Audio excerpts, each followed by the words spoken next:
Municipalidad de Córdoba lo reconoció porque no le quedaba otra, en el sentido de que es un beneficio muy significativo para las personas, para la sociedad, y eso genera un beneficio, un impacto muy positivo para el bienestar. Para el bienestar, el problema de la movilidad es una de las cuestiones claves dentro de las ciudades tan densamente pobladas como es Córdoba. Y bueno, ahí este concepto de proceso de destrucción creativa nos predecía que tarde o temprano iba a ocurrir.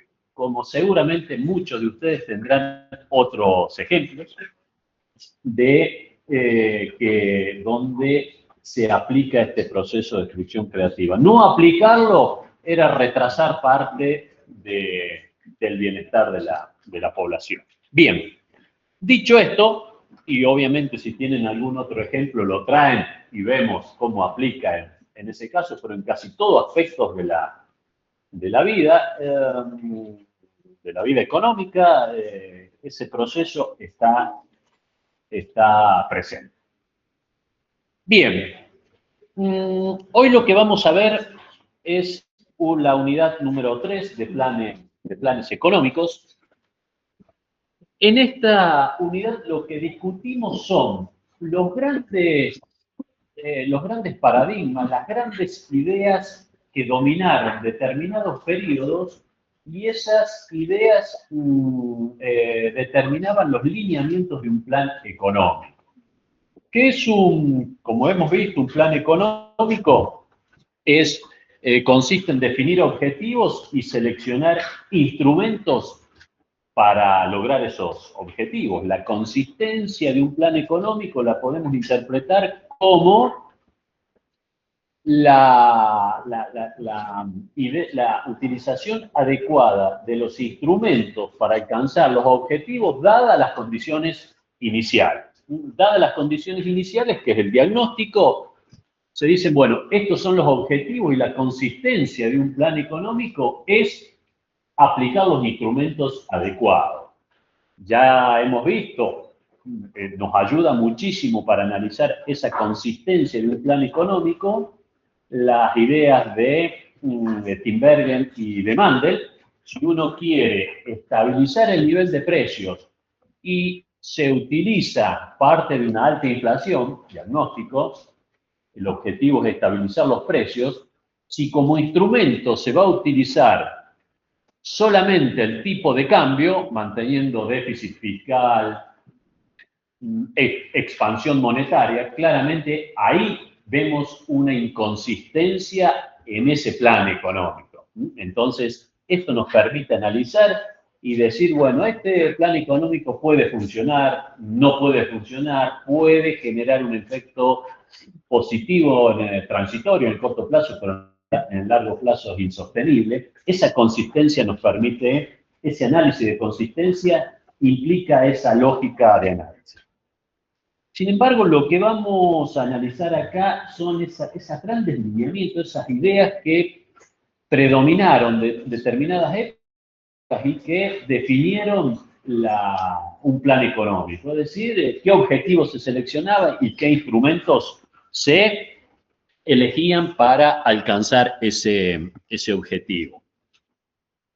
Vamos a empezar por uno de los modelos, de los periodos de desarrollo del argentino muy significativos, ya lo hemos mencionado, que era el modelo agroexportador, donde surge básicamente a partir de un hecho que le llamamos una coyuntura, un momento definido como coyuntura crítica en el contexto de la unidad anterior, que fue la Constitución Nacional, donde el Estado Nacional lo que hizo fue un poco coordinar a partir de allí, organizar, y la política económica estaba basada en repartir tierras, en poblar, porque había escasez de mano de obra, había demanda de alimentos, y la Argentina lo que tenía era una pampa húmeda, pero esa pampa húmeda no producía porque, bueno, estaba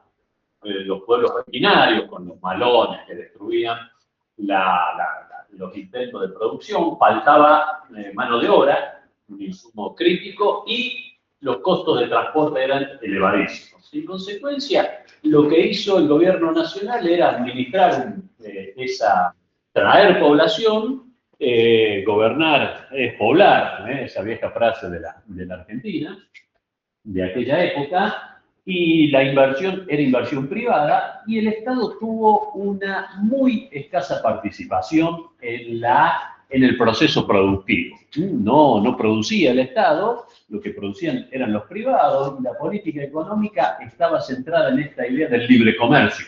Habría que comerciar y producir para el resto del mundo, por eso de ahí el modelo agroexportador, porque se exportaba productos elaborados en la tierra, fundamentalmente granos y después carnes. Entonces, las ideas que rodearon ese desarrollo fue el libre comercio, comercial, producir para el mundo, y el Estado tenía una participación mínima en la producción, es decir, no intervenía en la definición de precios, no producía con empresas públicas, lo hacía el sector privado, invertía fundamentalmente el sector privado. Entonces, era una participación mínima del Estado. Ese modelo agroexportador comenzó a tener limitaciones, comenzó a alcanzar algunas restricciones, y comienza todo un periodo de transición a principios del siglo XX, un siglo muy convulsionado, con la Primera Guerra Mundial. Hubo grandes sequías, que la producción, como era producción agropecuaria, las sequías como 1917, 1918, impactaron negativamente en las posibilidades de producción. La Primera Guerra Mundial interrumpe el comercio, y por lo tanto eso fue un impacto muy negativo. Luego la crisis del año 29, del año 30. Todo ese periodo fue un periodo de transición que comenzó a gestarse lo que luego se dio en llamar el modelo de sustitución de importaciones. Ese modelo de sustitución de importaciones comienza a tomar mayor relevancia a partir de 1945, con la asunción del primer gobierno de Perón. Y ahí comienza a implementarse este modelo el modelo de posguerra, lo que se llamó el modelo de sustitución de importaciones, donde la idea de este modelo era la concepción. El paradigma era: el país produce bienes primarios, pero a medida que las sociedades van aumentando su nivel de ingresos, se van desarrollando, las sociedades cada vez consumen bienes con mayor grado de elaboración, con bienes industrializados.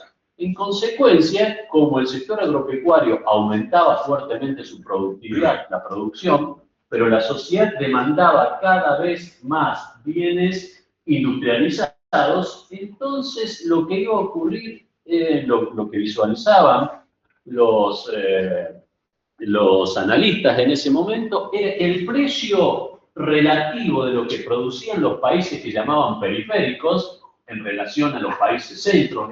Esta idea de países periféricos y países centros se origina en la idea de la CEPAL, de la Comisión Económica para América Latina, que decía, bueno, lo que llamó a ese precio relativo entre lo que exportaba un país como la Argentina, productos primarios, producía y exportaba, en relación a los bienes que importaba, bienes industrializados, con la idea de que países periféricos como la Argentina aportaba bienes primarios, producía bienes primarios, se elaboraba en el resto del mundo, y luego el país lo importaba con mayor valor agregado.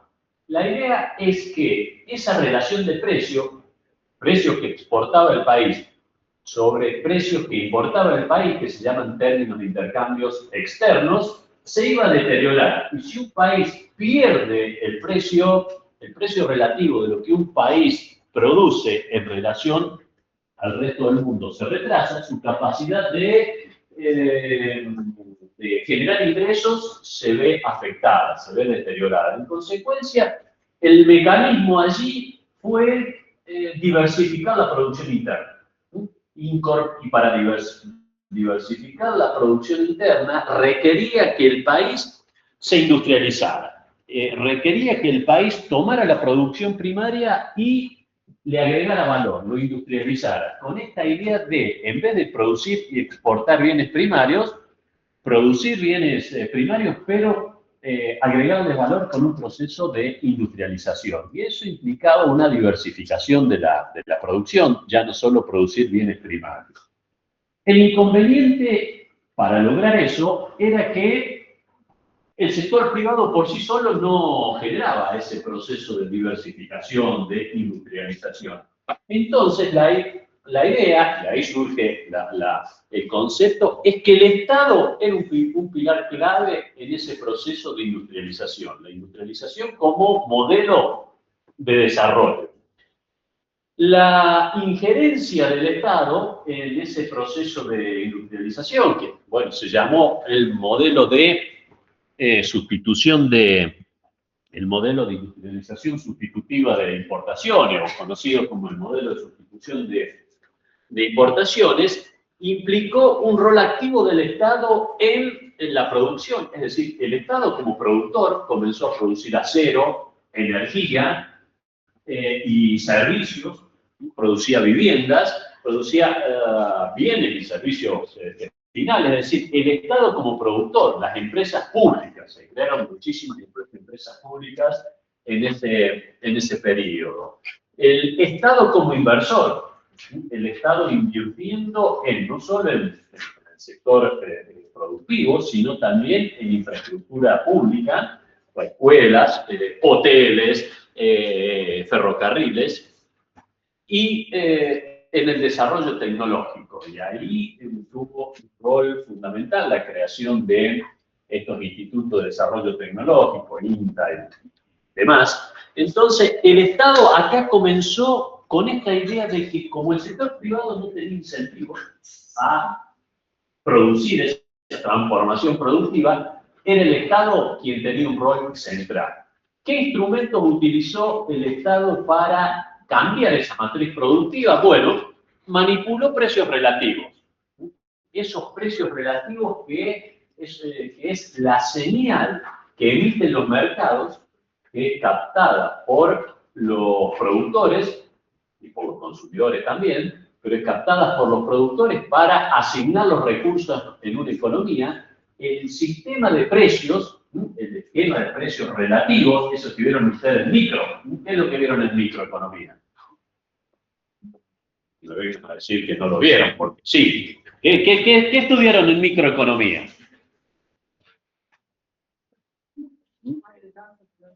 Memoria RAM, rindieron y se reseteó el disco rígido.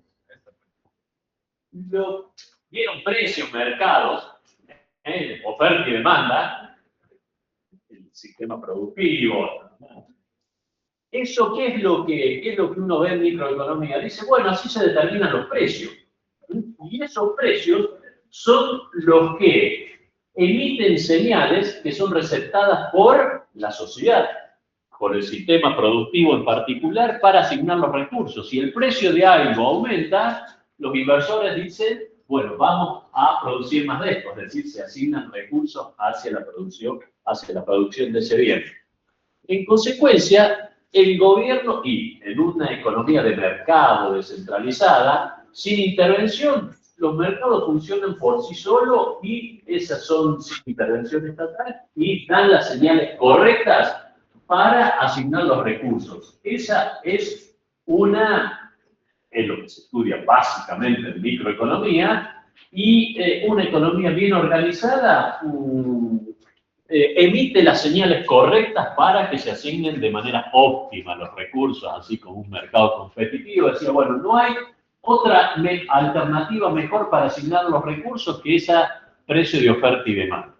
Salvo que existan fallas de mercado. Ahí ya el mercado no da las señales correctas, no emite los precios correctos. Lo vamos a ver más adelante, ya lo hemos mencionado. Entonces, el Estado dice, bien, hay que cambiar la estructura productiva, entonces hay que cambiar el esquema de precios relativos. Ese precio relativo que emite el mercado no son señales correctas porque hay que producir otras cosas. no solamente bienes primarios. Entonces, intervino en la definición, en la formación de precios. Intervino en los precios de los granos, de carne, de todo el sistema productivo, de todos los alimentos, en la vivienda, en la energía, en los servicios públicos. Es decir, intervino en la mayoría de los precios, en la mayoría de los mercados. ¿Para qué? Para que esos precios reflejaran el esquema de incentivos que propiciaba el gobierno, que era producir más bienes y servicios finales. Cerró la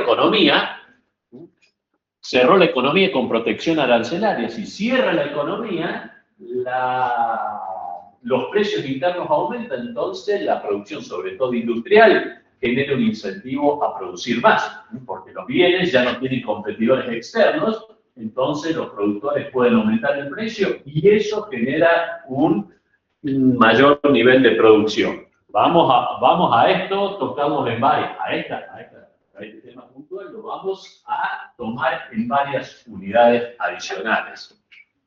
Subsidios a determinados sectores, básicamente los sectores que recibieron subsidios eran los sectores industriales, con créditos subsidiados, con energía subsidiada. Tipos de cambios diferenciales.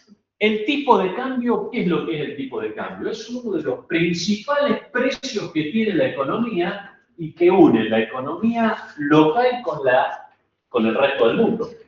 Si se altera ese precio relativo, si aumenta o baja el tipo de cambio, eso tiene impacto en los precios internos.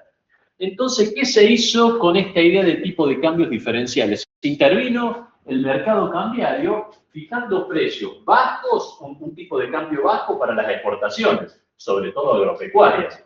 Si se fija un tipo de cambio bajo, eso abarata los alimentos.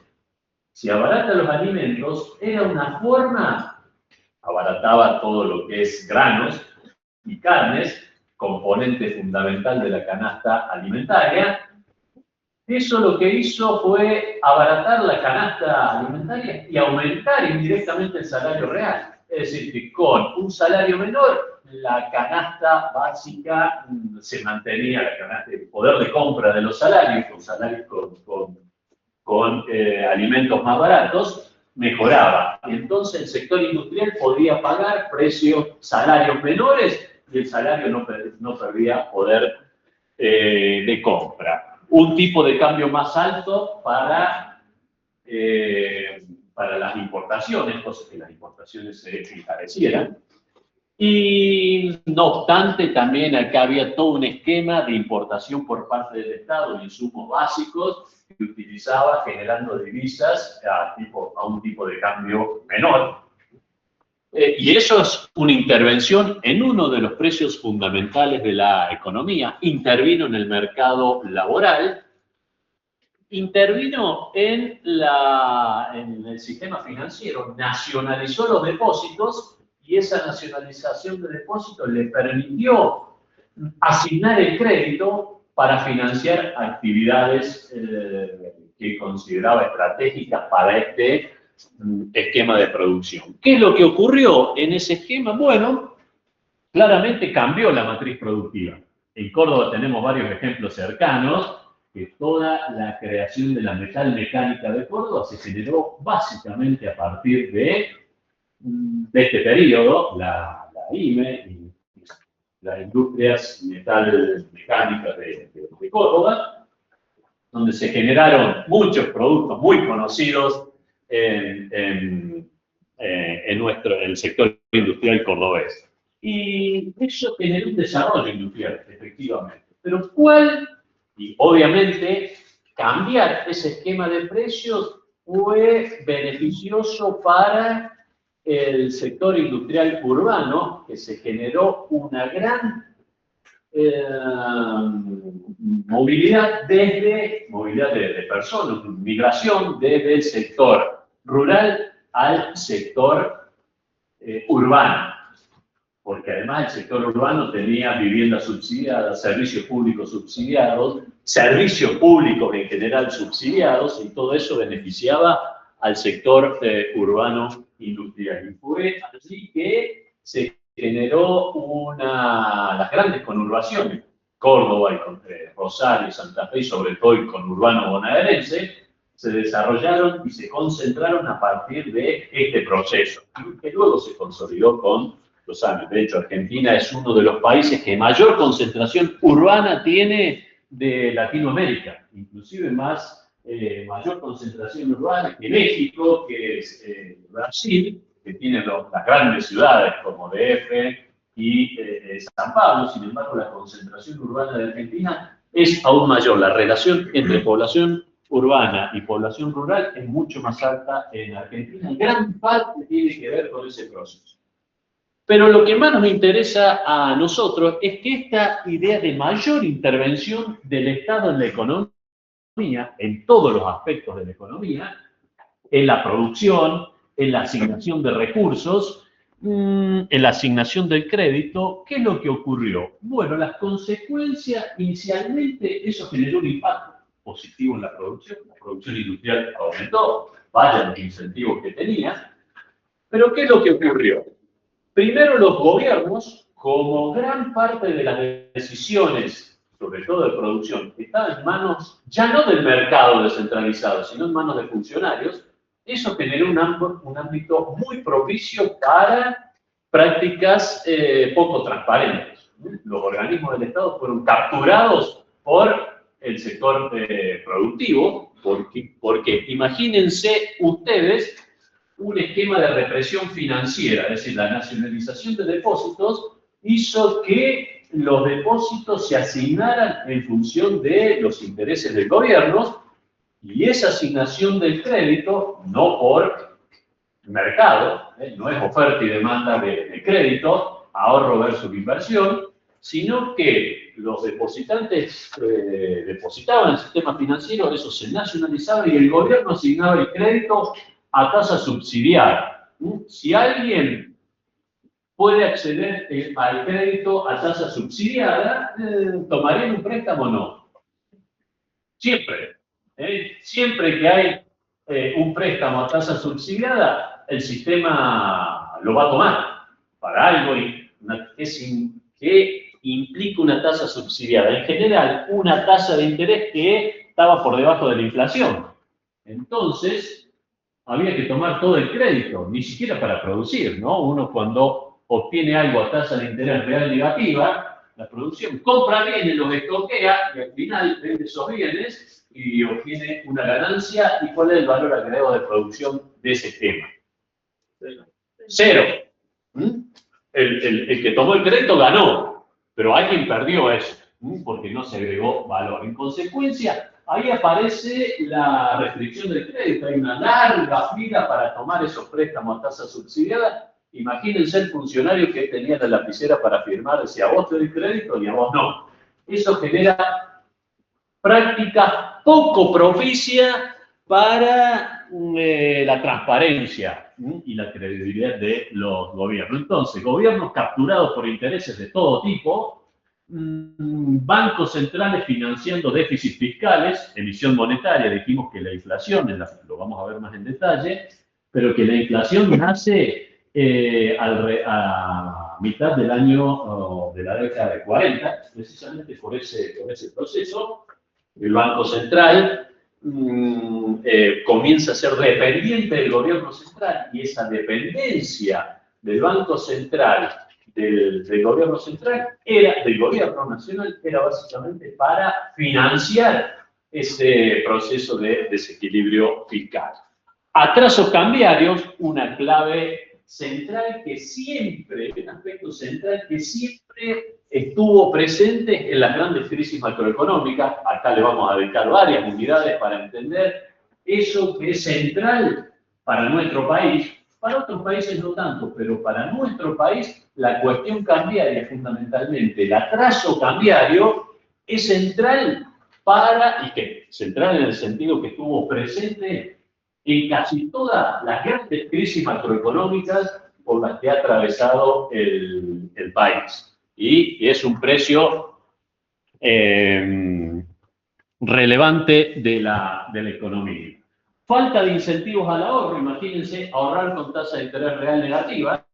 si los ahorristas ponen 100 y sacan en poder de compra 90, ¿qué haría cualquier ahorrista racional? Y eso, profe, ¿cómo va a haber una tasa de interés real negativa? Gran parte de nuestra historia económica argentina hubo tasa de interés real negativa. Como los ahorristas no son sonsos que comenzaron a ahorrar los argentinos desde hace décadas. Ahorrar, amarrocar dólares, y como tampoco confían en el sistema financiero, dólares fuera del sistema financiero. De ahí que hay casi, no sé, estimaciones del INDEC, algo más de 250.000 millones de dólares en capitales dando vuelta por ahí, en cajas de seguridad, en cajitas, en el colchón, en algún lado, y cada tanto los gobiernos tratan de captar eso. Dicen, mire, si captamos la mitad de eso, llenamos el Banco Central de Reserva y no tenemos problemas cambiarios. Eso se origina básicamente por los pésimos incentivos al ahorro que han tenido los ahorristas. Básicamente, una de las causas es esta idea de tasa de interés real negativa. La tasa de interés real negativa era básicamente para poder otorgar préstamos a tasas subsidiadas al sector productivo. Hostilidad en la inversión extranjera. Hay una marchita que ya no se escucha más, seguramente ustedes ya no la han escuchado más, combatiendo al capital. Cada vez que venía una elección, combatiendo al capital salía como marchita de un partido político. Combatir al capital cuando lo que el país más necesita es capital, maquinaria, equipo, tecnología para generar salarios más altos, trabajos más productivos y por lo tanto trabajos más alto. Esta idea de hostilidad del capital a la inversión extranjera directa era como si el capital nacional es bueno y el capital extranjero es malo. En realidad, lo que necesitan los países, no solo la Argentina, es capital, tecnología, maquinaria, equipos, capital humano. Empresas estatales capturadas por los intereses sindicales, los proveedores y el sistema político. Las empresas estatales fueron fuertemente deficitarias y eran gran parte del déficit fiscal. Gran parte del déficit fiscal se originaba en esas empresas públicas que eran capturadas por intereses particulares, en especial intereses sindicales, proveedores y los funcionarios políticos. Entonces, ¿cuál fue el resultado de esta idea del proceso de industrializar el país? La idea era, si el sector privado no tenía incentivo, bueno, el Estado debería intervenir en todo el esquema económico con un conjunto amplio de instrumentos que acabamos de ver, entre otros. El problema es que eso generó un enorme déficit fiscal. Ese déficit fiscal, primero, se castigó a la producción que era más productiva, que era el sector agropecuario. El sector agropecuario fue fuertemente castigado, se le extrajo recursos para aplicar al sector industrial. Es decir, alguien tenía que pagar ese proceso. El que pagó gran parte de ese proceso de industrialización, quien financió gran parte de ese proceso de sustitución de importaciones, fue el sector agropecuario. Entonces, se castigó ese esquema de mayor intervención estatal, de cambio de la matriz productiva, diversificar la producción, que parecería ser una cosa bastante razonable desde el punto de vista de la concepción, que los términos de intercambio iban perdiendo y el proceso de industrialización era una cosa para cambiar ese esquema de atraso productivo y del desarrollo. Desde el punto de vista del concepto estaba bien planteado, pero desde la aplicación generó efectos perversos. Y esos efectos perversos era primero que para financiar eso se castigó, se le extrajo recursos al sector agropecuario para aplicarlos a un sector de productividad dudosa. Si tenemos un sector productivo que es altamente productivo y se financia un sector productivo pero de baja productividad, la productividad promedio de la economía tiende a caer. Es como Si a un buen deportista se le dijera, bueno, en un partido de fútbol vos jugás un cuarto de tiempo y tienes que jugar los otros también. Son malos para jugar al fútbol, entonces, ¿qué les parece cómo va a ser el resultado de ese equipo? Probablemente no sea el mejor. En una economía, si se castiga al sector, ¿de qué manera se castigaba el sector agropecuario? Con un tipo de cambio bajo. El precio de la producción era bajo y se desincentivaba la producción. Para fortalecer un sector de productividad media dudosa, algunos sectores industriales tuvieron productividad, pero la gran mayoría eran de baja productividad. En consecuencia, la productividad global de la economía no fue la esperada pero por sobre todas las cosas, los efectos en el resultado fiscal fueron muy negativos, en el sentido que hubo fuerte déficit fiscal, emisión monetaria, y esa emisión monetaria generó inflación. Y esos niveles de inflación comienzan, como ya vamos a ver en próximas clases, nos generan un entorno adecuado, apropiado para que una economía se desarrolle de manera productiva, para que una economía sea eficiente. Entonces, ese modelo de sustitución de importaciones no tuvo el mejor resultado y el resultado más visible fue altísimos niveles de inflación y una economía que se retrasaba respecto al resto del mundo. Ya lo vimos en algunos datos en la primer clase. Por lo tanto, este modelo de sustitución de importaciones comenzó a agotarse a finales de los 60, principios de los 70. Si eso no funcionaba, probemos otra receta, otra concepción. Y las grandes ideas de la década del 80 fue, bueno, si la intervención estatal, la economía cerrada y la producción centrada en las decisiones del Estado no funcionó, hagamos exactamente lo contrario. Abramos la economía, integración de la economía al mundo y confiar en la creatividad del sector privado y en los mercados nuevamente. ¿Qué es lo que ocurrió? Ese fue todo el esquema que se aplicó de apertura económica del gobierno en Argentina, del gobierno militar, con un ministro de Economía muy conocido en la Argentina, que lo vamos a retomar en próximas clases, que fue Martínez de Oz, con la famosa tablita de Martínez de Oz. Esa tablita de Martínez de Oz era un esquema cambiario que preanunciaba un crawling effect, que preanunciaba las devaluaciones como forma de hacer converger la inflación a ese esquema devaluatorio. Vuelvo a repetir, lo vamos a ver más en detalle en próximas clases. Y sin embargo, este esquema, esta concepción de economía, este paradigma, ahora integrado al mundo y que los mercados fuesen quienes asignan los recursos y no el Estado, con una desregulación del sector financiero, ya no que era el Estado quien asignaba el crédito, sino que lo tenía que hacer el sector financiero, se aplicó en un esquema incorrecto y generó dentro de la historia económica argentina una de las grandes enseñanzas. Eso, ¿qué se aplicó? Era una forma de aumentar el desarrollo de la economía, de los mercados, de la producción, centrado en la producción privada. Sin embargo, el Estado siguió teniendo empresas públicas fuertemente deficitarias. Ese déficit se tradujo en emisión monetaria, y esa emisión monetaria generó crecientes niveles de inflación, crecientes niveles de endeudamiento y atrasos cambiarios.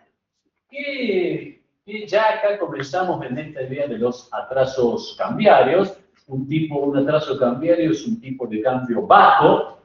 El tipo de cambio bajo desincentiva la producción e incentiva la importación.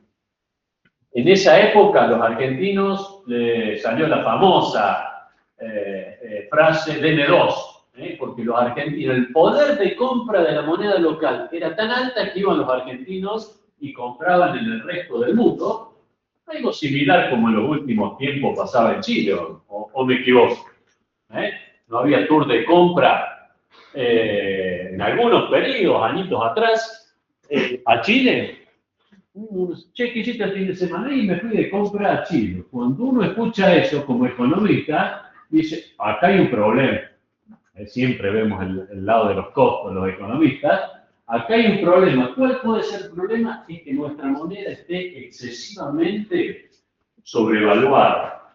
¿Y cuál es el problema de tener una moneda excesivamente sobrevaluada? Es que desincentiva la exportación e incentiva la importación, por eso salimos a comprar. Por eso los argentinos se van en esos periodos al resto del mundo, a comprar afuera o a vacacionar. ¿Cuál es una forma bastante práctica de saber si hay un atraso cambiario? Cuando dicen, che, ¿qué vamos a hacer este verano? ¿Nos vamos a la costa, a la montaña, a la sierra de Córdoba, de vacaciones, o nos vamos a Brasil? Si sale más barato ir a Brasil o al Caribe, ahí estamos en un problema. La economía tiene allí algún inconveniente de sobrevaluación de su moneda local. ¿Y eso es un problema? Si la sobrevaluación de la moneda local es producto de una altísima productividad de la economía, como tienen los países nórdicos, ellos pueden tener una moneda sobrevaluada, pero tienen una productividad nórdica. Argentina no puede tener un valor de la moneda nórdica con productividad argentina, muy baja. Y eso es consecuencia, como ya vamos a ver, de una mala política cambiaria. El elemento central que vamos a analizar y que nos va a acompañar a lo largo de varias unidades. Entonces, ¿qué es lo que ocurrió? La gran enseñanza que nos dejó esa apertura económica con atraso cambiario, producto de la tablita, fue que las economías, una economía como la Argentina, vuelvo a insistir, uno aprende de las malas experiencias. En general, uno aprende muchísimo de cuando toma malas decisiones o malas experiencias. Y esa mala experiencia, esa mala combinación de política económica, apertura económica con tipo de cambio muy bajo, destruyó la producción local y generó una crisis financiera, cambiaria y también fiscal. Y comienza a originarse el problema de la deuda, las crisis de deuda por las cuales dominaron también la década del 80. Entonces, continuó la inflación, crisis de deuda, estancamiento económico, es decir, este modelo, esta concepción de idea tampoco funcionó. Entonces, bueno, comenzaron a desarrollarse, sobre todo en el ámbito de las economías latinoamericanas, la idea de, bueno, ¿qué hacemos con Latinoamérica? En Washington, sobre todo. Bueno, Latinoamérica está inmersa en un proceso de inflación. Varios países tenían hiperinflación. Argentina era uno, Bolivia, Perú y otros países, Ecuador, estaban en un proceso de hiperinflación. El resto de los países tenían altísima inflación, entonces, y con productos estancados, con el PBI estaba estancado. Entonces comenzaron a preguntarse, bueno, ¿qué hacer con Latinoamérica? Sobre todo porque países en un contexto altamente inestable son un problema geopolítico. A Estados Unidos, el que le daba un problema tener un área tan importante del mundo con problemas fuertes, graves problemas económicos. ¿Por qué? Porque eso genera problemas políticos, cambios de gobierno, golpes de Estado, y esa inestabilidad económica y sobre todo política afecta a la coordinación entre los países. Entonces la idea fue, bueno, diseñemos algo para estabilizar estas economías. Y un grupo de economistas asociados en el Instituto de Economía Internacional dijeron, bueno, vamos a diseñar un plan, un conjunto de medidas para tratar de eliminar la inflación y que los países vuelvan a la senda de crecimiento. Y allí surge el consenso de Washington. El consenso de Washington. ¿Por qué consenso? Porque se llamó a todos los ministros de Hacienda y de Economía de los países y bueno, a ver cuál es el diagnóstico y a partir de ese diagnóstico, ¿qué recetas, qué medidas de política económica se podían implementar? Y a partir de eso surgieron un conjunto de principios y esos principios se los conoció como el consenso de Washington. Ese consenso de Washington implicaba estos puntos, 10 puntos, que implicaban medidas fiscales, cambiarias, comerciales y regulatorias. Dentro de las medidas fiscales decía disciplina fiscal. Los países no podían tener un resultado fiscal inflacionario, en el sentido de que si tenían déficit, que no fuese tan significativo de manera tal que no fueran al Banco Central y lo financiaran con emisión monetaria. Básicamente una disciplina fiscal, algunos países necesitaban superávit, equilibrio y o déficits fiscales financiados con deuda, pero que no fuesen significativos. Reordenar las prioridades del gasto, es decir, bueno, que el gobierno no gaste en cualquier cosa, sino decir, bueno, ¿cuál es lo fundamental para financiar con el resultado fiscal? Una reforma impositiva, básicamente bajar alícuotas y aumentar la base imponible, la masa de contribuyentes. Esas eran como medidas fiscales, desde el punto de vista de la política fiscal. Liberalizar tasas de interés, gran parte de los países de Latinoamérica tenían una concentración del crédito nacionalizado y era el Estado quien asignaba el crédito y no el mercado. Argentina, en la década del 70, del 80, particularmente 70 y 80, ya había liberalizado ese mercado financiero. Un tipo de cambio unificado y competitivo, problema fundamental de las economías, sobre todo de la economía argentina, donde había tipos de cambio para exportar, tipo de cambio turista, tipo de cambio blue, de todos colores. Esta idea de los mercados paralelos del tipo de cambio que vimos hasta hace unos meses atrás, ¿cuántos tipos de cambio había? ¿Cómo funcionaba el mercado cambiario hasta hace unos meses atrás? Un listado enorme, dólar oficial, dólar tarjeta, dólar... Eso no es nuevo en Argentina. Gran parte de, cuando uno le explicaba esto a alguien del resto del mundo, decía, ¿cómo tantos tipos de cambio? Porque uno iba a pagar con tarjeta, no, pero con tarjeta acá no pagamos en efectivo. Toda una ingeniería financiera de un turista promedio. Cuando uno, ¿por qué hacer eso? Y bueno, porque en Argentina tenemos esto. Nadie lo puede creer. Acá estábamos inmersos, uno a lo malo también se acostumbra, ¿no? Eso que era, que es normal en el mundo, que haya un tipo de cambio, un mercado único y libre de cambio. En Argentina estaba el mercado único y libre de cambio, pero nadie accedía a eso porque era el tipo de cambio oficial, imposible acceder. Entonces, ¿qué es lo que ocurrió? Los países tenían esos tipos de cambio múltiples para exportar, para importar. Bueno, unificar los tipos de cambio y que sean competitivos. Eso como medida que planteó el consenso de Washington.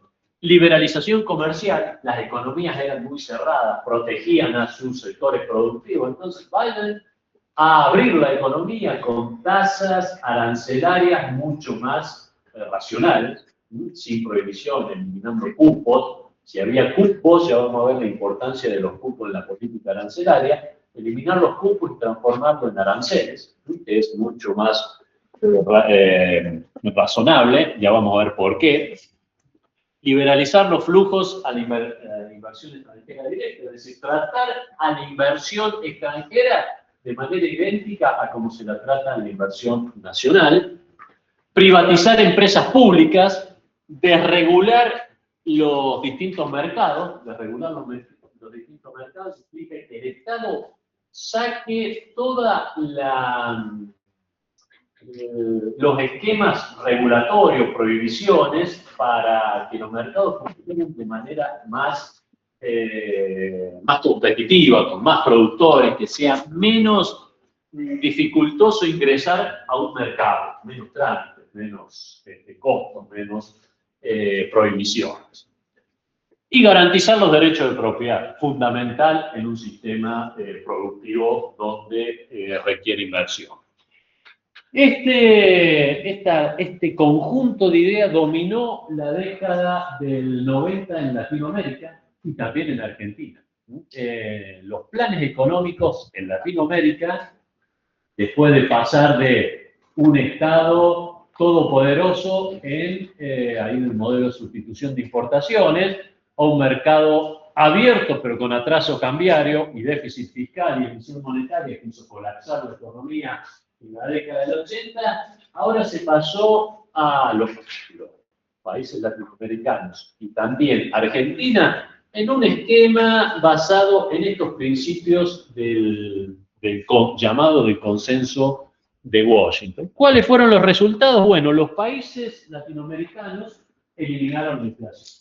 Argentina dentro de ello. Dentro de ese marco, Argentina aplicó el conocido como plan de convertibilidad. Ya vamos a ver algunos conceptos elementales de ese plan. ¿Por qué lo vamos a analizar? Porque tiene mucho correlato con lo que se está aplicando en la actualidad. Muchísimo correlato. De hecho, el actual presidente era por lo menos un gran admirador del presidente de ese momento, que fue Menem, y de su ministro de Economía, como fue Domingo Cavallo, que generó gran parte de las transformaciones en la década del 90. Sin embargo, algunos autores dijeron, bueno, el planteo del consenso de Washington, con esta idea de que también el sector privado tenía un rol preponderante en la producción, fue criticado por algunos autores. Uno de ellos fue Danny Rodrik, que dice, miren, esta fue la tasa de crecimiento promedio de los países latinoamericanos y esta fue aplicando el consenso de Washington, y este fue el crecimiento de los países del sudeste asiático, donde tenían mucha política industrial, mucho intervencionismo y mucha participación del Estado. Entonces dicen, bueno, no necesariamente ese es un precepto único para aplicar en el funcionamiento de la economía. No necesariamente el consenso de Washington fue un buen parámetro, un buen paradigma para diseñar la política económica. Sin embargo, a esta crítica habría que plantearle la siguiente, como contraposición en esta balanza romana. Los países de Latinoamérica venían de crecimiento negativo en la década del 80 con los esquemas anteriores. Con el consenso de Washington crecieron menos que otros, que tenían más intervencionismo, pero por lo menos crecieron.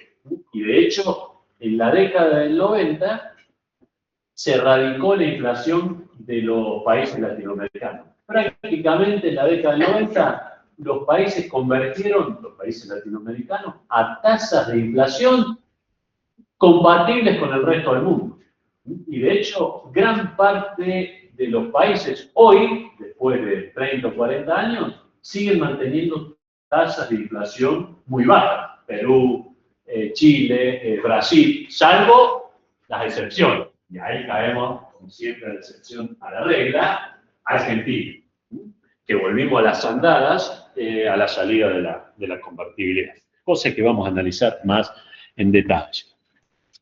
Bueno, dadas esas críticas, algunos autores dicen, bueno, agreguemos otras cosas que le faltaron al plan al consenso de Washington. Un listado bastante interminable, y acá sí comienzan las críticas más razonables a este consenso de Washington y consenso de Washington ampliado. ¿Qué era? Las principales las principales críticas al consenso de Washington y el consenso de Washington ampliado era que era un listado excesivamente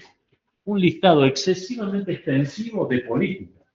Y los gobiernos tienen capacidad política y conocimiento del sistema limitado. Imagínense que llega un gobierno donde la economía está plagada de problemas, no pueden atacar todo simultáneamente. ¿Por qué? Y bueno, porque imagínense que llega al gobierno un ministro de Economía y dice, che, mirá, acá vamos a hacer esto. Le manda las instrucciones a los secretarios y nadie le responde, porque se están acomodando en sus puestos, duran poco los secretarios. Entonces hay todo un funcionamiento estatal que no es una máquina perfecta. No es como una empresa privada que manda las órdenes y le responde. Si no le responde, los echan. El Estado funciona todo como es una administración tan gigantesca, tan compleja, con funcionarios públicos, con toda una base de funcionariado público en general,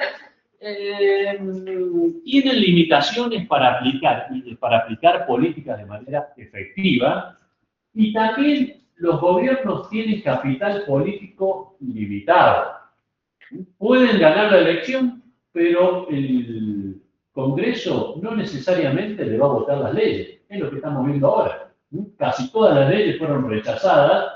¿Por qué? Y bueno, porque hay un gobierno que no tiene la mayoría, es más, casi que no tiene diputados ni senadores, entonces está a merced de negociaciones políticas, y ese es un capital político limitado. Entonces los gobiernos, como este, lo podemos replicar en casi todos los gobiernos. Entonces un gobierno no puede transformar toda la economía y aplicar un conjunto excesivamente extensivo, amplio de políticas.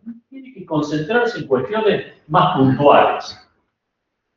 No son las políticas, sino las instituciones las que importan. Y acá viene el nuevo concepto que vamos a ver a continuación de Dani Rodrik.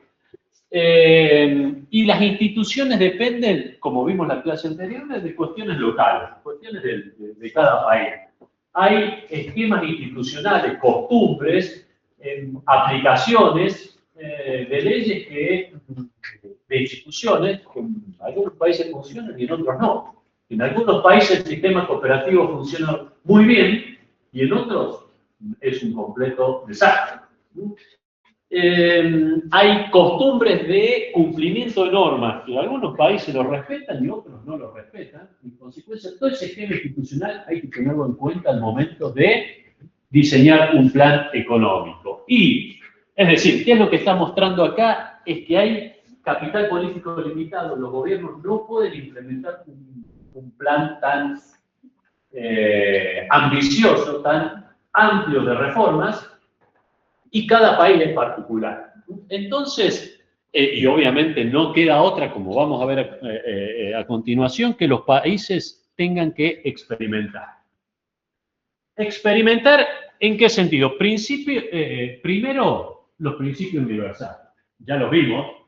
Cualquier plan económico debe respetar esos principios universales, que vimos que era garantizar los derechos de propiedad, reconocer los incentivos privados y administrar las políticas económicas para evitar grandes desequilibrios, para evitar desequilibrios. La administración macroeconómica debe evitar grandes déficits fiscales, debe evitar grandes desequilibrios monetarios, grandes atrasos cambiarios. La administración macroeconómica debe llevar las variables a sus niveles naturales, evitando grandes desequilibrios, sin generar presiones inflacionarias ni altas tasas de desempleo. De hecho, gran parte de los riesgos que tienen los países son los riesgos a la crisis macroeconómica.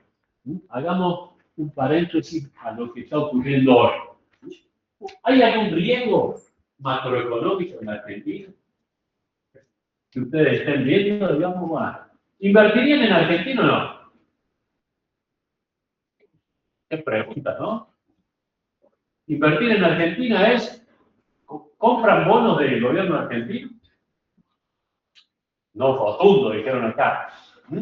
Viejo país a 700 puntos básicos, estaba en 2000 puntos básicos. Realmente hay riesgo. ¿Invertirían en Argentina o no? ¿Por qué? ¿Invertirían en Chile, Brasil?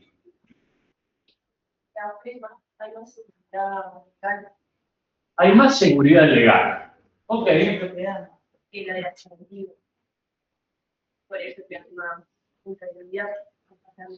sea, los derechos de propiedad ves que se preservan más en otros países. ¿Y cómo sería que no se garantice el derecho de propiedad en Argentina? A ver un ejemplo.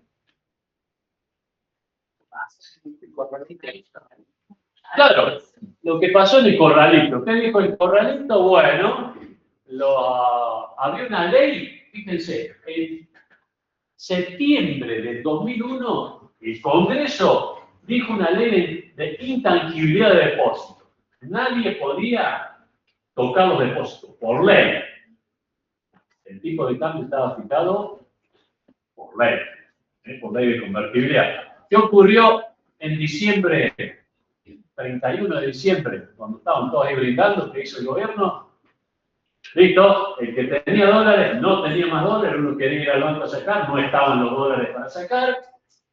El gobierno especificó esos depósitos, la ley de tangibilidad de depósitos, ¿dónde estaba? Estaba la ley. Bueno, las leyes se pueden cambiar. Y eso es una violación de los derechos de propiedad. No solo que los depósitos ya uno no los podía transformar en dólares, sino que se los habían especificado. El corralito fue que uno no podía sacar los dólares dentro del sistema financiero, pero uno tenía los dólares.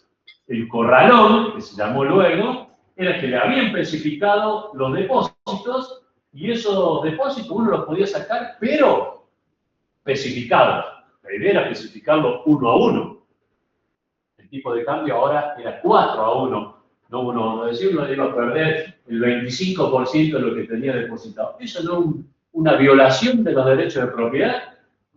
¿Y quién violó esos derechos? El Estado. El Estado, por lo tanto, por algo desconfían los argentinos del Estado. Y eso es una violación de los derechos de propiedad. ¿Es la primera vez que ocurrió? No, ya había ocurrido con el plan Bonex. El plan Bonex, 89, dijo, mire, todos los que tenían depósitos de más de un monto, bien, no lo tienen más. Ahora le damos un bono que van a cobrar a 10 años. El gobierno lo hizo, el gobierno de Menem, que ya había salido Alfonsín.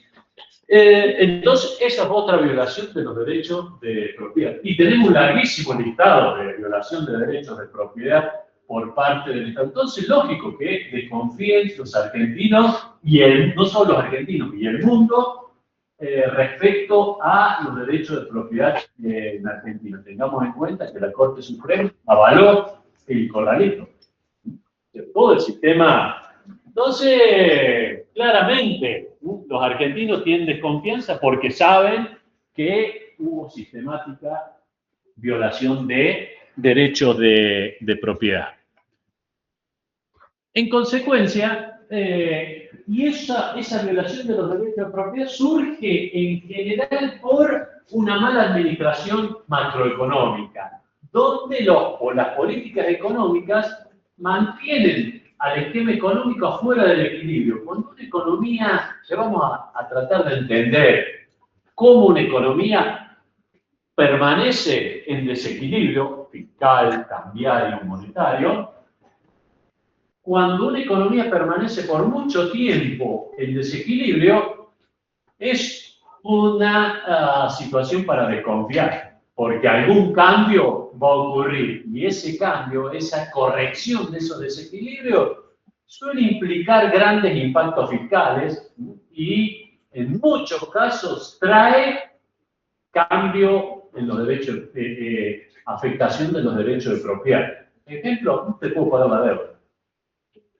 Y por eso ustedes me dijeron, no compro bonos del gobierno argentino. Sin embargo, si hace 2 años atrás, 3 años atrás, ¿cuánto valía un bono argentino?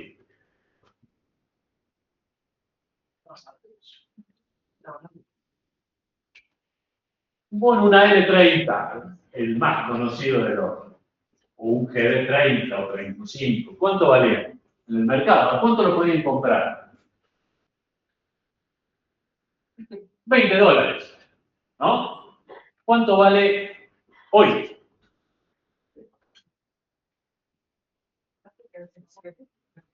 $70. Fíjense, si lo hubiesen comprado a 20, lo hubiesen podido vender a 70, hoy está a 60 por amortizaciones, ¿no? No vamos a entrar en esos detalles, pero ¿cuánto ganaron en dólares? Un montón. Pero había que comprar en ese momento, cuando uno decía, bueno, comprá dólares, comprá bonos. Sí, pero valen $20 de 100. Una tasa de rentabilidad en dólares casi del 40%. ¿Qué actividad productiva rinde 40% en el mundo? ¿Legal o ilegal? Es más, o sea, muchas actividades ilegales no alcanzan a rendir esa rentabilidad de los bonos argentinos. Y ahí estaba, lista para comprar. Y si uno, más que piel, había que tener cuero para comprar eso, ¿no? Por el riesgo que asumía, porque probablemente el gobierno no lo paga, sin embargo lo está pagando. En consecuencia, gente que apostó a eso, le fue más que bien. Pero los riesgos están, y esos riesgos en general están asociados a la mala administración económica que genera probabilidad de un cambio significativo en las reglas de juego. Y ese es un riesgo. Entonces hay que administrar la macroeconomía para despejar esos riesgos. Mantener un equilibrio fiscal, cosa que no se endeude o que no se emita moneda. Tener un esquema financiero que no esté excesivamente expuesto a la provisión de crédito. Un sistema financiero que esté expuesto a la excesiva provisión de crédito. La expansión del crédito puede ser un riesgo para el sistema financiero. Otra de las grandes enseñanzas de la convertibilidad, fíjense, ya vimos una en la década del 80, con el atraso cambiario, la apertura económica con atraso cambiario, que terminó una fenomenal crisis financiera, cambiaria, fiscal. En la década del 90, uno de los grandes componentes al final de la convertibilidad de esa crisis fue el atraso cambiario, ya lo vamos a ver, un desequilibrio de la economía, una mala administración cambiaria generó atraso cambiario y esa fue una de las causas de colapso de la convertibilidad. El déficit fiscal, otro desequilibrio, y la sobreexpansión del crédito en dólares. Cuando, es decir, el sistema financiero prestaba dólares, pero ¿cuál era el problema de eso? Es que el gobierno argentino no emite dólares, como lo dijo una expresidenta ahí, tenemos el problema que el gobierno no emite dólares. Si el gobierno argentino emitiera dólares, el dólar estaría totalmente devaluado. En consecuencia, si hay un sistema que presta en una moneda a un sector productivo que no genera en esa moneda, cuando hay una devaluación, imagínense qué va a devolver ese sistema productivo. Va a devolver pesos devaluados, porque no tiene capacidad de generarlo. Entonces, ese es otro elemento de la administración. La Filmina parece que se quiere adelantar e irse, pero la vamos a volver nuevamente. Por eso es fundamental ese concepto, ese principio de administración financiera, administración macroeconómica y financiera razonable. Los gobiernos tienen que despejar dudas macroeconómicas y eso es fundamental. El actual gobierno despeja dudas macroeconómicas, dudas de riesgo. Por lo que me acaban de decir hasta hace un rato, no del todo. Por lo menos no me convencieron.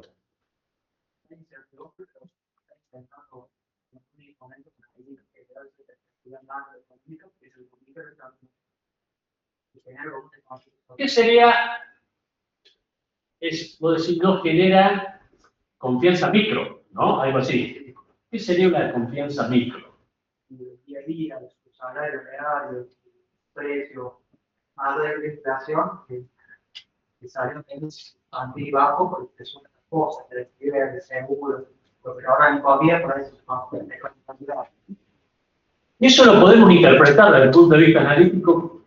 La economía está generando un cambio en precios relativos, se está acomodando. La microeconomía es eso, acomodar los precios relativos. Veníamos de un esquema de precios relativos totalmente desordenado, con prohibiciones, controles, y lo que hizo el gobierno apenas asumió, transparentó eso. Por eso el salto inflacionario, lo vamos a ver en próximas unidades, generó un salto inflacionario, pero todavía, como decís vos, la cuestión microeconómica se está adaptando. Las economías permanentemente están en movimiento, sobre todo la micro. Pero lo que genera más incertidumbre es la macroeconomía. La macroeconomía no alcanza a despejar las dudas. Riesgo país todavía está en 700 puntos básicos. 700 puntos básicos, imagínense lo que cuesta financiarse en Argentina, financiar la inversión.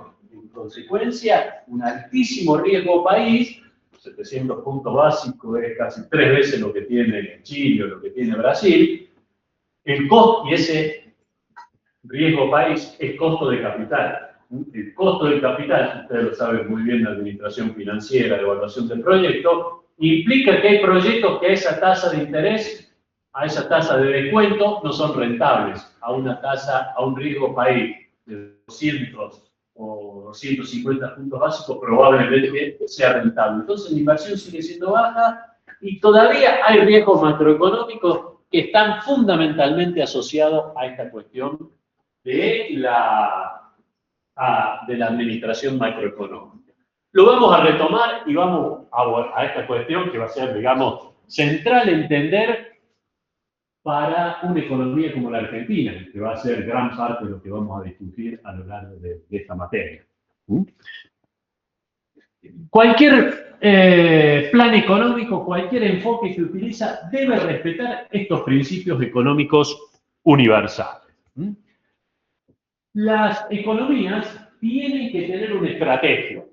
Tienen que tener, cuando viene un gobierno de una economía que está plagada de distorsiones, plagada de problemas, tiene que tener una estrategia de corto plazo para impulsar la economía en el corto plazo. Porque si un gobierno no logra reacomodar la economía en el corto plazo, comienza la desconfianza en el gobierno. La desconfianza en el gobierno puede ser que ese gobierno sea sacado del poder. Y cuando un gobierno es sacado del poder, eso es incertidumbre. Las reglas del juego cambian y eso no es sano para el funcionamiento de una economía. Entonces tiene que tener una estrategia que implique un aumento de la producción del corto plazo, y eso tiene que ver con dos aspectos, y lo que puede hacer el gobierno es remover todas las fallas del gobierno, todo lo que vamos a llamar fallas del Estado o fallas del gobierno. En general las economías están estancadas porque están repletas de fallas del gobierno. ¿Qué son fallas del gobierno? Un clima de inversión inapropiado, acabamos de hablar eso, un clima de inversión inapropiado es cuando invertir es extremadamente riesgoso. Y hay que hacer regímenes especiales. De hecho, esta idea de estrategia de corto plazo podríamos asociarla a lo que hoy ese régimen especial de grandes inversiones, el RIGI, no sé si han escuchado, ese régimen de grandes inversiones, régimen de incentivo a las grandes inversiones. Es decir, miren, ustedes que van a invertir mucho, sector energético, sector minero, que son inversiones de muy largo plazo, van a estar independizadas de las decisiones del actual gobierno. Va a trascender el actual gobierno, entonces establecemos un régimen especial impositivo donde nadie le va a venir y le va a cambiar las reglas de juego. Pero eso es para un sector. La economía tiene que funcionar en su conjunto. Entonces, las fallas del gobierno están asociadas a un clima de inversión inapropiado, donde no se invierte. Regulaciones arbitrarias, distintos sectores donde hay que pasar por muchas ventanillas para que le aprueben, no sé, una importación, traer una máquina. Y hay muchísimos ejemplos en Argentina, nos vamos a utilizar lo difícil que era importar, por ejemplo. Un sistema productivo integrado global, si uno no puede importar, es muy difícil producir. Hay un ejemplo de los industriales, decían, mira, tenemos todo para producir, pero la producción implica la utilización, por ejemplo, de acero inoxidable, y lo tenemos hace 6 meses parado en la aduana, y el funcionario de ahí no se digna a destrabarnos la información. Lo que estaba esperando ese funcionario, ¿qué era? ¿No? Algo que lo aceitara, para que le aceitara la lapicera, para que, bueno, puede sacar el contenedor de ahí del depósito fiscal de aduana. Claramente, eso un ámbito propicio para la corrupción. Y todas esas cuestiones es lo que hay que eliminar. Un puntapié inicial es mostrar claramente que se deben remover todas esas fallas del impuesto, todas esas fallas que vamos a llamar fallas del Estado o fallas de gobierno. Altos impuestos, inestabilidad macroeconómica, alta inflación. Lo primero que debe hacer un gobierno cuando llega para impulsar la producción es eliminar esa falla. La inflación es una falla del gobierno, es generada por la excesiva emisión de moneda del Estado. Y eso debe removerlo. También remover algunas fallas de mercado, monopolios y demás, pero es una estrategia de corto plazo. Remover esos grandes problemas que tiene la economía es parte de lo que debe hacer un gobierno para impulsar en el corto plazo la economía. Y luego tener una estrategia de más largo plazo para consolidar esos cambios. Esa estrategia de largo plazo, plantean estos autores, Dani Rodríguez, uno de los que los planteó, debe crear mercados. Los mercados no se crean por sí solos. Hay que generar un entorno institucional de derecho de propiedad para que se creen esos mercados. Cumplimiento de contrato con una justicia que sea rápida y que vele por el cumplimiento de esos contratos. Es decir, la estrategia a largo plazo debe crear un entorno para que se creen mercados fundamentalmente con preservar los derechos de propiedad. Regular los monopolios. Hay monopolios, bueno, donde hay fallas del Estado, donde hay fallas de mercado, es allí donde debe actuar el Estado. Legitimar los mercados. Los mercados ¿qué son los mercados? En general, los argentinos no vemos, o por lo menos una visión general, que los mercados no es una buena cosa. ¿O me equivoco? La percepción general, ¿qué es el mercado? Para la población en general. ¿Qué le parece? ¿El mercado qué es? Primero no está bien visto el mercado. Sí, pero también, porque en general se tiene la idea de que el mercado es el mercado financiero, donde se transan papeles, pero los mercados, en realidad, no es ni más ni menos que una confluencia de voluntades, demandantes y oferentes. Se juntan y los mercados es una concepción,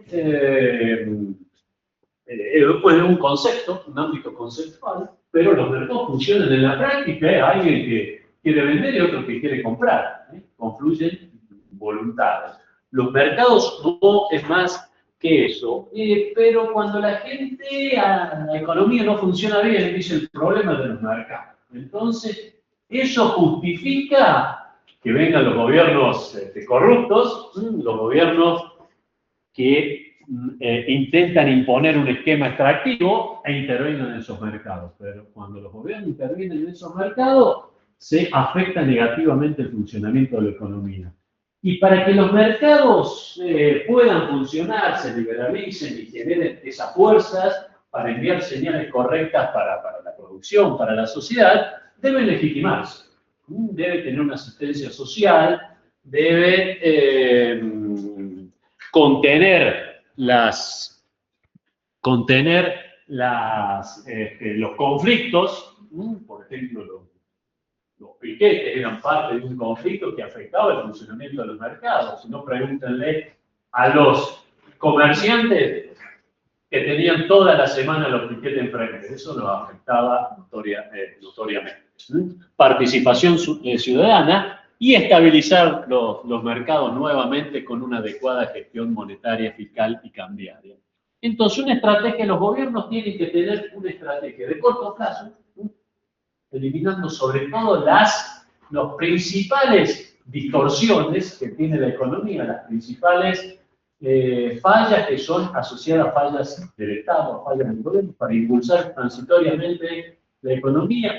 Eso incluso debe ser consolidado a largo plazo con un conjunto de instituciones de mediano y largo plazo.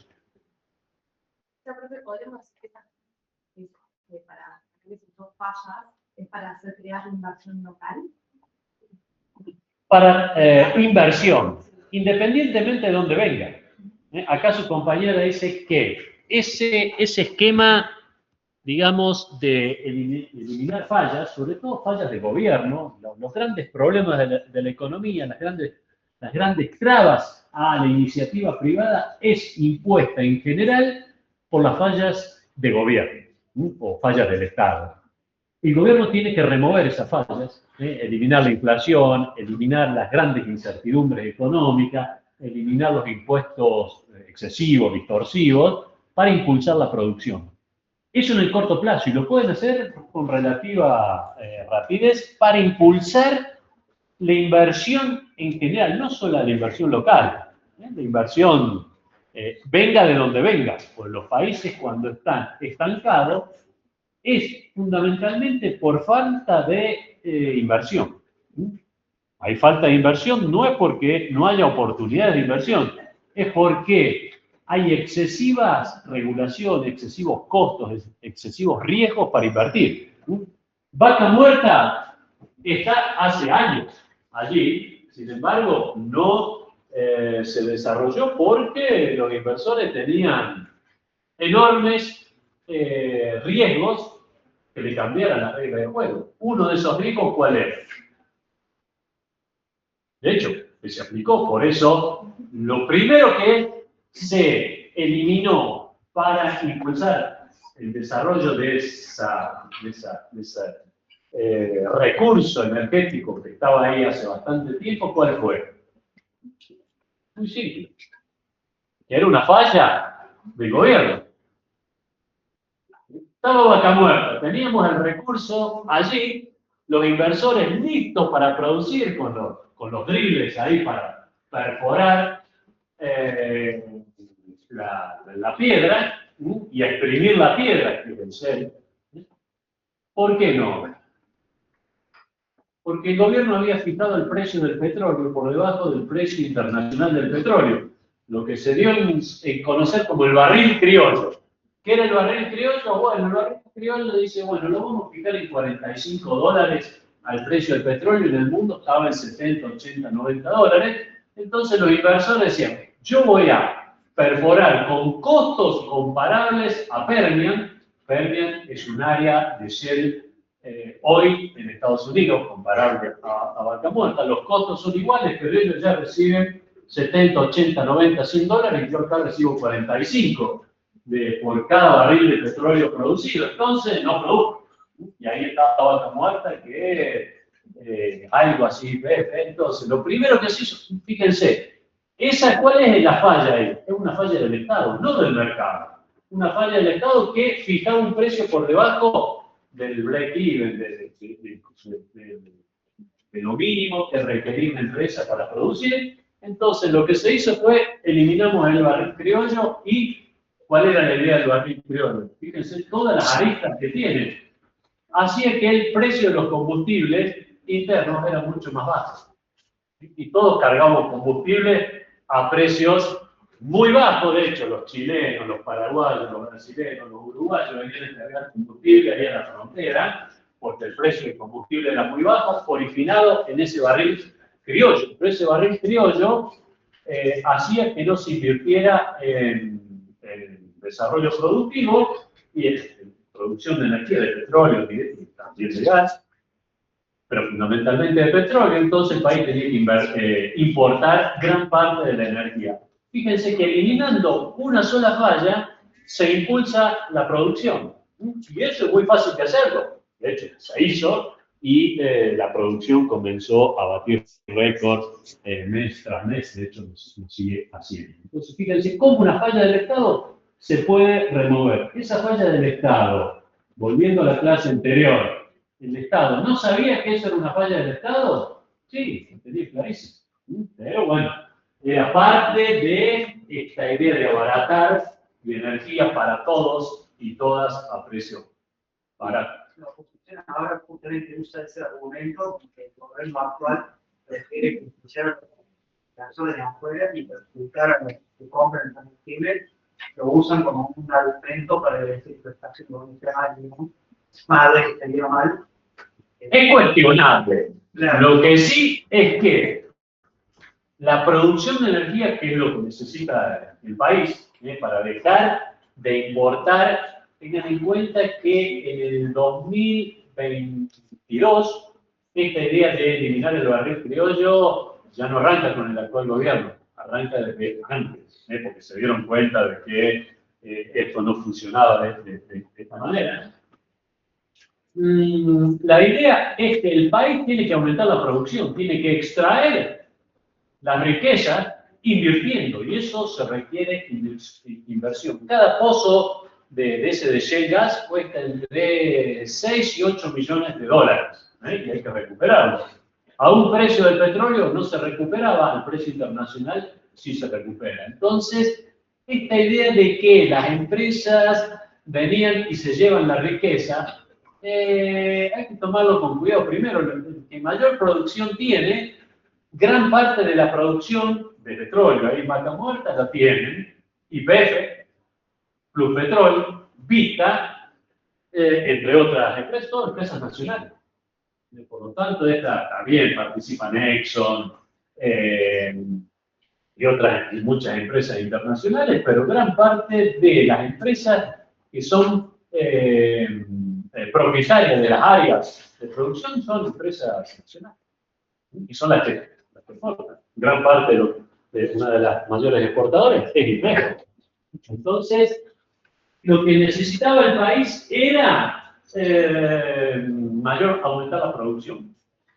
Mayor inversión, mayor producción. Fíjense, en el ejemplo de un sector relevante, pero un sector removiendo una barrera de producción, la producción, si uno ve la producción de Vaca Muerta, aumentó significativamente. Y eso puede ocurrir en diferentes sectores. Y esa era una falla del Estado, una falla del gobierno. ¿Y qué es lo que debe hacer un Estado cuando quiere impulsar la economía como idea de corto plazo? Los principales impulsos, los grandes cambios, esta es uno de los grandes aportes de uno de los economistas, es decir, gran parte de la producción la genera el 20% del esfuerzo, el 80% va en las grandes cosas. Esta idea la vamos a retomar en una de las unidades que es estrategia, que va a tomar gran parte de lo que vimos en esta unidad, que es la idea de que los gobiernos no pueden, cuando llegan al poder, intentar reformar toda la economía. Deben focalizarse en algunos aspectos que son centrales, remover esas fallas, impulsar la economía y dejar una base para que esas reformas se consoliden y venga el próximo gobierno y mejore el sistema productivo. Es lo que vamos a ver en próxima filmina. El desarrollo, el crecimiento económico es una creación continua, no es de un único gobierno. ¿Qué más? Bueno, hay algunos lineamientos productivos. Por ejemplo, para la eficiencia productiva, la producción, la microeconomía que mencionabas vos, hay unos principios universales, que ya lo vimos, que deben estar presentes en todo plan económico. De cualquier color político, de cualquier visión, no se puede forzar la ley de gravedad. La ley de gravedad, por más que no está, o por más que a uno no le guste, la ley de gravedad, sobre todo cuando uno tropieza con algo, cae y la ley de gravedad está permanentemente. Las fuerzas de la economía están siempre presentes por más que no las veamos o no nos guste. Los derechos de propiedad son importantes, el cumplimiento de la ley, los incentivos a la producción, pero, y acá viene lo complejo de hacer política económica, hay diferentes modelos institucionales, algunos polares, que en algunas situaciones funcionan y que en otras no, y que el gobernante tiene que elegir cuál modelo institucional adopta para que sea consistente con ese principio universal. Ejemplo, adoptar tecnología o innovar. Veamos dos modelos distintos. Los americanos, Edison, Elon Musk, innovan, hacen descubrimientos, crean cosas nuevas. Ese es el modelo americano. Los chinos, ¿cuál es el modelo tecnológico de China? Es lo que llamaron ellos ingeniería inversa. A ver lo que hicieron los americanos, traiganlo acá, lo desarmamos todo y lo copiamos. Al principio, no sé si han percibido, copiaban pero no funcionaba del todo. Hace unos 10 añitos salió un teléfono muy parecido al iPhone, chino, era igual, lo ponían al lado, pero no funcionaba como un iPhone. Chino no va a andar. 5, 6, 8 años después, los teléfonos chinos funcionan tan bien como los teléfonos americanos.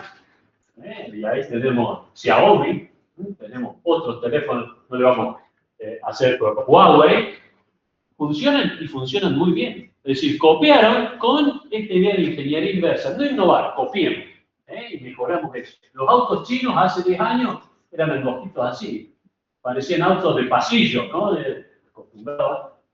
Era feo, es una percepción personal. Hoy los autos chinos, ya la percepción cambió. Los autos chinos mejorados con la electrificación. De hecho, hubo una exposición este fin de semana de autos, uno veía una camioneta china, decía Ford, motor Ford, es decir, armaron una camioneta china con los mismos componentes de una camioneta americana, con lo cual, ¿qué hicieron? Copiaron. Adoptaron tecnología, en vez de desarrollar, adoptaron y le está funcionando en el mundo. De hecho, una de las grandes batallas geopolíticas que desencadenó Trump está asociada al mercado automotor. ¿Por qué? Porque los chinos están invadiendo un área que era central para la economía americana, que era la producción de automotores. Los chinos dijeron, bueno, vamos a participar en este mercado y están participando de manera, aquí en Argentina todavía no lo vemos de manera, pero vamos a otro país y los autos chinos parece que salieron de abajo de la tierra. Irrumpieron, adoptaron tecnología. Entonces, fíjense, dos modelos, en el caso de la tecnología, polares. Uno adoptan y el otro innova. ¿Cuál es el modelo más adecuado? Y bueno, no está claro. Entonces, respetando estos principios universales, un país podría adoptar tecnología o podría desarrollar tecnología propia. Entonces, ahí los países, con otros ejemplos también, los podemos plantear. Algunos plantean la libre competencia en el mercado y otros países tienen intervención, por ejemplo, Corea del Sur, tiene un modelo, China mismo, modelo intervencionista, y sin embargo tienen economías altamente productivas. Entonces esta idea de un mercado por sí solo versus el intervencionismo en el sector productivo, en Corea tenemos Hyundai, Samsung, son empresas extremadamente exitosas a nivel mundial con un intervencionismo estatal. Entonces no hay un modelo único es decir, o dicho de otra manera, hay varios modelos institucionales compatibles con esos principios universales. ¿Cuál adoptar? Y bueno, acá ya no está claro y acá ya vemos que hacer política económica es bastante más complejo que mover una palanca y corregir el rumbo de la economía. Con la justicia distributiva y el alivio a la pobreza, lo mismo, tenemos un conjunto de principios que es, para aliviar la pobreza, la idea es focalizar la ayuda en aquellos que más lo necesitan, versus aquella idea del ingreso único universal, es decir, ayudar a todos por igual. El problema, y eso lo hacen Finlandia, Noruega, Suiza, Suecia. ¿Por qué? Y bueno, porque ellos tienen un Estado que funciona extremadamente productivo y pueden decir, bueno, acá hay un ingreso, nace y uno tiene un ingreso garantizado a lo largo de su vida. Los países acá, en el caso de Argentina, tienen un problema fiscal enorme, entonces el país no puede establecer un ingreso universal.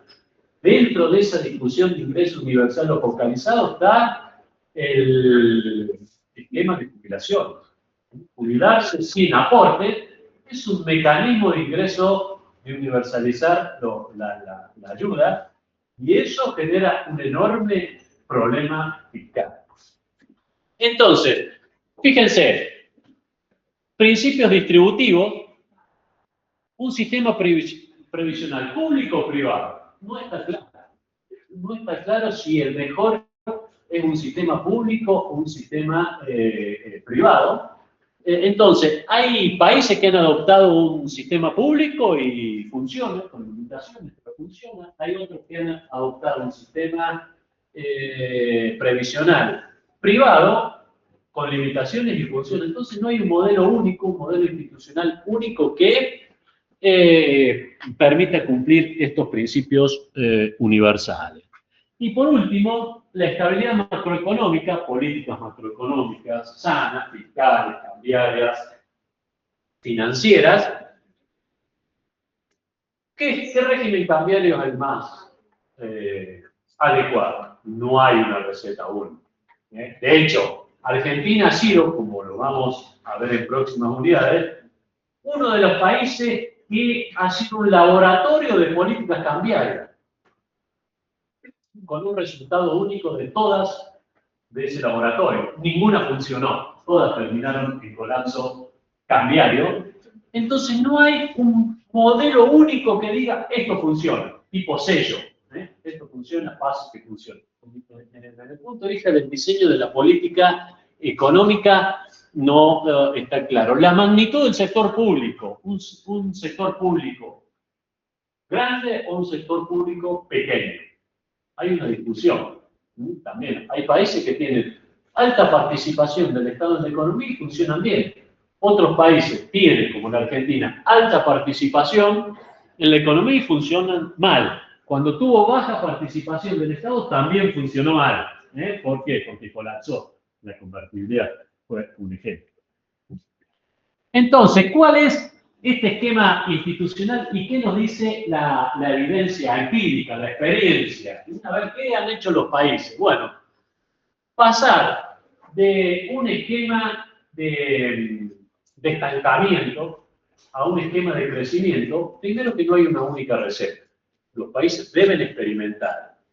Y en general el impacto ocurre con pequeños cambios. No hay que transformar toda la economía, venir un gobierno e intentar reformar todo en una economía para que la economía funcione. Hay que eliminar lo que más obstaculiza el funcionamiento de una economía.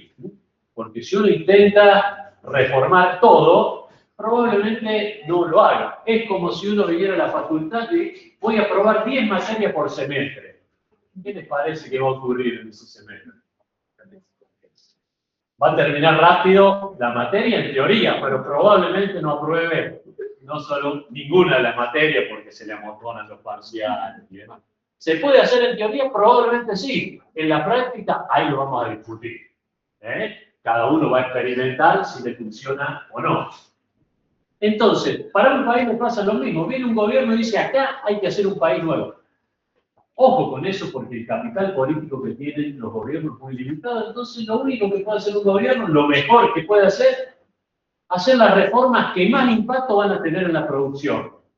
El gobierno debe detectar qué reformas fundamentales necesita. En el caso actual de la Argentina, es eliminar la inflación. Con la inflación que teníamos, con las distorsiones cambiarias, era imposible que una economía funcionara.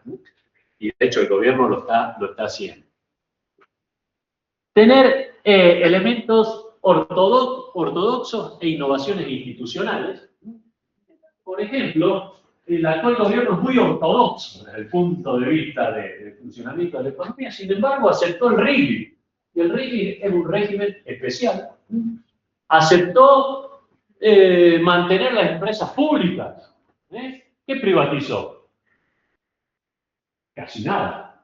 Ahora hay algunas rutas y demás, pero venía a privatizar todo. Le hicieron entender que esos cambios generan demasiados costos políticos y son reformas demasiado importantes, que primero hay que centrarse en lo fundamental.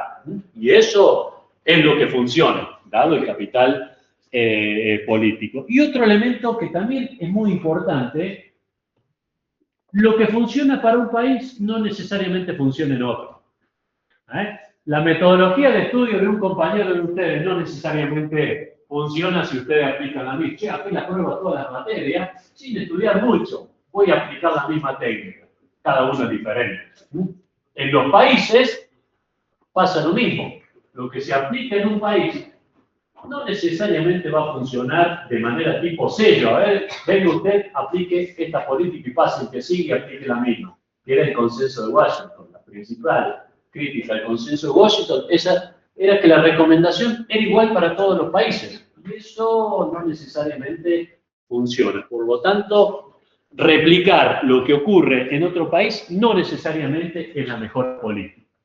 El actual gobierno claramente está centrado en estabilizar los precios, ¿o no? Una obsesión por parte del presidente casi personal en estabilizar la economía. Y veamos en estas grandes ideas, ¿confianza en los mercados? ¿Creen que el actual gobierno, sobre todo el presidente, confía en el funcionamiento de los mercados? Sí, claramente. Tiene elementos de la década del 80, la creatividad del sector privado, la apertura de la economía al mundo. Si tiene estas ideas de la década del 80, del consenso de Washington, ¿sacamos algo? Casi todo, ¿no? Hagamos un punteo, gran parte del consenso, por lo tanto, tiene elementos de la década del 90 también. Salvo ahí el tipo de cambio. Y acá ya entramos en un cuestionamiento y es probablemente, hablábamos hace unos minutos de los riesgos que todavía tiene la política macroeconómica. Uno de esos riesgos, no lo mencionamos recién, pero es el riesgo cambiario. Si uno abre los diarios, por gusto, abran los diarios y lean los titulares, a ver si no encuentran la cuestión cambiaria. En casi todos los diarios, sobre todo los económicos, un tipo de cambio está ahí omnipresente. Y eso muestra que hay preocupación sobre la política cambiaria. Particularmente, ¿por qué? Porque el Banco Central prácticamente no tiene reservas. Las reservas que tiene son muy bajas. Tiene 41.000 millones de dólares, pero gran parte son de los depositantes. Y el año que viene hay enormes vencimientos de deuda en dólares. Y esos son, ahí hay un elemento que hace que el riesgo país no caiga a 300 puntos básicos, por más que el presidente diga, esto funciona de manera... Hay todavía riesgos desde el punto de vista cambiario, por eso lo he destacado ahí en un color como para tenerlo en cuenta. Y tiene elementos de la idea de Rodrik, esta idea de que hay que eliminar las principales fallas del Estado. Sin embargo, a diferencia de lo que plantea Rodrik, que Rodrik dice, bueno, las fallas del mercado son relevantes. El actual gobierno dice, las fallas del mercado son irrelevantes. Y bueno, ese puede ser un cuestionamiento a la idea central del gobierno. Entonces, ¿qué hace? ¿Qué es lo que vimos en esta unidad? Algunos lineamientos, algunas paradigmas, algunas ideas relevantes que permiten diseñar un plan económico y que se han aplicado a lo largo de la historia, pero ¿cuál es lo importante? Bueno, hacer un parangón de esas ideas a lo que actualmente se está aplicando para analizar el actual gobierno. No vamos a analizar el actual gobierno desde el punto de vista de la cuestión de poder, de política, sino desde el punto de vista del análisis económico, sobre todo para ver hacia dónde vamos, que es parte de lo que precisamente vamos a analizar a lo largo de esta. ¿Dudas, consultas? Cerramos por hoy entonces.